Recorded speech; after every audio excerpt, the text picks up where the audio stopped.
How to send SD photos on Facebook Messenger. Hi everyone, welcome back to our channel. This is Rose and let me guide you to send SD photos on Facebook Messenger. Without further ado, let's get started. Launch Facebook Messenger app on your device and make sure that you sign into your account. Now open a particular chat where you want to send the SD photo of. Once you open it, tap the gallery icon at bottom left corner of your screen and make sure that you turn on or give access to photos and media.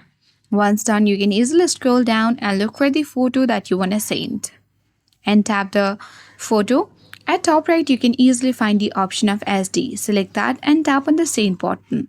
In this way, you have successfully sent SD photo on Facebook Messenger. I hope this guide was helpful. If it was, then do like, share, comment and don't forget to subscribe. Thank you for watching and I'll see you in the next video.